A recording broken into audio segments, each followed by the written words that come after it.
بحیرہ نے جب آپ صلی اللہ علیہ وسلم کے دونوں شانوں کے درمیان مہر نبوت کو دیکھا تو بعین ہی اسی انداز میں پایا جو کہ اس نے کتابوں میں پڑھا تھا، جس کا وہ علم رکھتا تھا۔ عرب میں کافی عرصے سے لڑائیوں کا ایک سلسلہ جاری تھا۔ واقع فیل کے بعد جو مشہور معرکہ پیش آیا وہ معرکہ حرب الفجار کے نام سے مشہور ہے۔ یہ معرکہ قریش اور قبیلہ قیس کے درمیان پیش آیا۔ پہلے قبیلہ قیس قریش پر غالب آ گئے اور پھر بعد میں قریش والے قبیلہ قیس پر غالب آئے۔ بالآخر صلح کر کے اس جنگ کو ختم کر دیا گیا۔ آپ صلی اللہ علیہ وسلم بہت مرتبہ اپنے چچاؤں کے ساتھ ان جنگوں میں شریک ہوئے، لیکن قتال کہیں بھی نہ فرمایا۔ رسول اللہ صلی اللہ علیہ وسلم اس شان کے ساتھ جوان ہوئے کہ آپ اپنی قوم میں سب سے زیادہ بامروت، سب سے زیادہ اخلاق والے، ہمسایوں کی خبرگیری رکھنے والے، سب سے زیادہ حلیم، بردبار، سچے اور امانت دار، سب سے زیادہ معصوم انسان تھے۔ ہر بری بات اور غلط بات سے دور تھے۔ اسی وجہ سے قوم نے آپ صلی اللہ علیہ وسلم کا نام امین رکھ دیا۔ عبداللہ ابن ابی الحمصہ سے مروی ہے کہ میں نے بعثت سے پہلے ایک مرتبہ آپ صلی اللہ علیہ وسلم سے ایک معاملہ کیا۔ میرے ذمے کچھ دینا باقی تھا تو میں نے آپ صلی اللہ علیہ وسلم سے عرض کیا کہ آپ یہیں کھڑے ہوں، میں ابھی لے کر کے آتا ہوں۔ اور وہ گھر جا کر اپنا وعدہ بھول گیا۔ 3 روز بعد جب اس کو یاد آیا تو واپس آ کر کے دیکھا کہ آپ صلی اللہ علیہ وسلم اسی مقام پر موجود ہیں۔ آپ نے بالکل بھی اس کو کوئی بات نہ کہی، صرف اتنا فرمایا کہ تم نے مجھ کو زحمت دی اور میں 3 روز سے اسی جگہ پر کھڑا تمہارا انتظار کر رہا ہوں۔ عبداللہ بن صائب کہتے ہیں کہ زمانہ جاہلیت میں رسول اللہ صلی اللہ علیہ وسلم کا میں شریک تجارت تھا۔ جب مدینہ منورہ حاضر ہوا تو آپ صلی اللہ علیہ وسلم نے فرمایا کہ مجھ کو پہچانتے ہو؟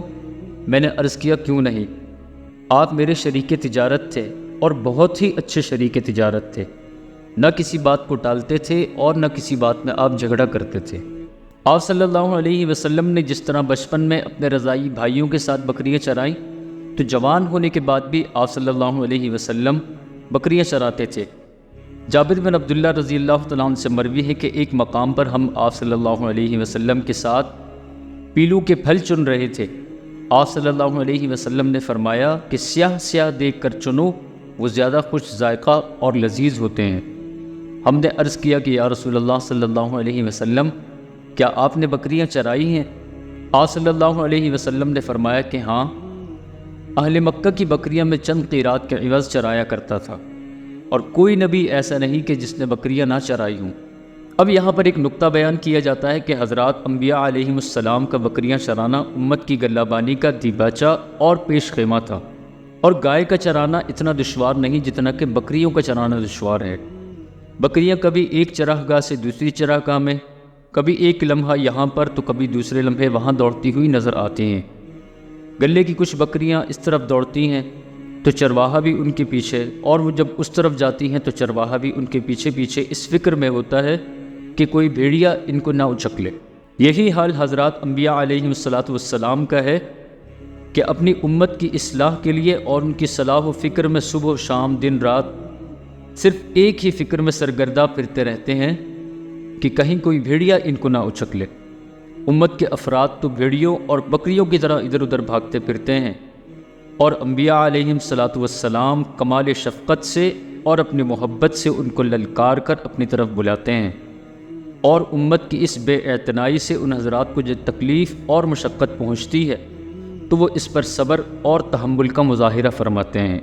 اور جس طرح بھیڑیں بھیڑیوں اور درندوں کے خوخار حملوں سے بے خبر ہوتی ہے، اسی طرح امت نفس اور شیطان کے مہلکانہ حملوں سے بے خبر ہوتی ہے۔ تو حضرات انبیاء علیہ السلام ہر وقت اس طاق میں رہتے ہیں کہ کہیں نفس اور شیطان ان کو اچک کر کے نہ لے جائے۔ جس درجے نبی کو امت کی اصلاح اور فکر ہوتی ہے، امت کا اس کا عشر عشیر بھی فکر نہیں ہوتی۔ امت کو تو اپنی ہلاکت اور بربادی کا خیال بھی نہیں ہوتا۔ حضرات انبیاء علیہ السلام ان کی اس ضبو حالت کو دیکھ کر اندر ہی اندر گھلتے رہتے ہیں۔ اللہ تعالی نے قرآن مجید میں ارشاد فرمایا، لعلک باخع نفسک الا یکونوا مؤمنین، شاید آپ ان کی ایمان نہ لانے کی وجہ سے اپنی جان ہی نہ دے دیں۔ اور ایک قرات میں یہ تک فرمایا، بہو ابو لہم، یعنی وہ نبی ان کا روحانی باپ ہوتا ہے۔ اے اللہ تو اپنی بے شمار رحمتیں اور لا تعداد رحمتیں تمام حضرات انبیاء علیہم الصلاۃ والسلام پر اور بالخصوص خاتم الانبیاء حضرت محمد مصطفیٰ احمد مجتبیٰ سرکار مدینہ صلی اللہ علیہ وسلم پر نازل فرما۔ آپ صلی اللہ علیہ وسلم نے جب شام کا دوسرا سفر فرمایا تو اس سفر میں نستورہ راہب سے ملاقات ہوئی۔ ہوا کچھ یوں کہ حضرت خدیجہ رضی اللہ تعالی عنہا عرب کے شریف خاندان کی بڑی مالدار عورت تھی۔ ان کی شرافت نسبی، عفت پاک دامنی کی وجہ سے جاہلیت میں اور اسلام میں بھی لوگ ان کو طاہرہ کے نام سے پکارتے تھے۔ قریش جب اپنا قافلہ تجارت کے لیے روانہ کرتے تو حضرت خدیجہ رضی اللہ تعالی عنہا بھی ان کے ساتھ کسی کو مال دے کر تجارت کے لیے روانہ کرتی تھی۔ ایک سامانی تجارت حضرت خدیجہ رضی اللہ تعالیٰ عنہ کا اتنا ہوتا تھا کہ پورے قافلے کا بھی اتنا سامان نہ ہوتا تھا۔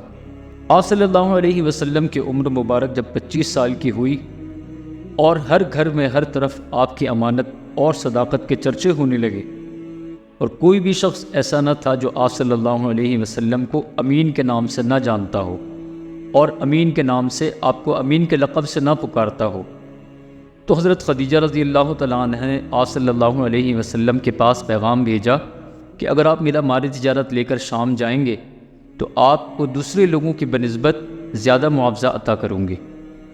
آپ صلی اللہ علیہ وسلم نے اپنے چچا ابو طالب کی مالی مشکلات کی وجہ سے اس پیغام کو قبول فرما لیا اور حضرت خدیجہ رضی اللہ تعالیٰ عنہ کے غلام میسرہ کے ساتھ شام کی طرف روانہ ہو گئے۔ جب بصرہ کے قریب پہنچے تو ایک سایہ دار درخت کے نیچے بیٹھے۔ جب آپ علیہ الصلوۃ والسلام وہاں پر تشریف فرما ہوئے تو ایک راہب ہے جس کا نام نستورہ تھا، وہ آپ کو دیکھ کر آپ کی طرف آیا اور کہنے لگا کہ اس درخت کے نیچے عیسیٰ بن مریم علیہ الصلوۃ والسلام کے بعد اب تک کوئی بھی نبی نہیں آیا۔ پھر میسرہ سے کہا کہ ان کی آنکھوں میں یہ سرخی ہے۔ میسرہ نے کہا کہ یہ سرخی آپ صلی اللہ علیہ وسلم سے کبھی جدا نہیں ہوتی۔ تو راہب نے کہا کہ یہ وہی آخری نبی ہیں۔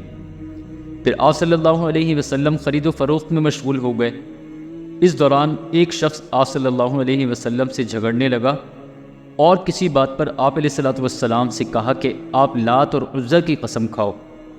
آپ علیہ الصلوۃ والسلام نے فرمایا کہ میں نے کبھی بھی لات اور عزیٰ کی قسم نہیں کھائی، اور اتفاقاً کبھی میرا لات اور عزیٰ کے پاس سے گزر بھی ہوا تو میں نے اس سے اعراض کیا۔ یہ سن کر اس شخص نے کہا کہ بے شک آپ کی بات سچی ہے، آپ صادق ہیں، سچے ہیں۔ اور اس شخص نے یہ بھی کہا کہ اللہ کی قسم، یہ شخص جس کی شان اور صفت کو ہمارے علماء اپنی کتابوں میں لکھتے ہیں، میں اس کو بعین ہی اسی انداز میں پا رہا ہوں۔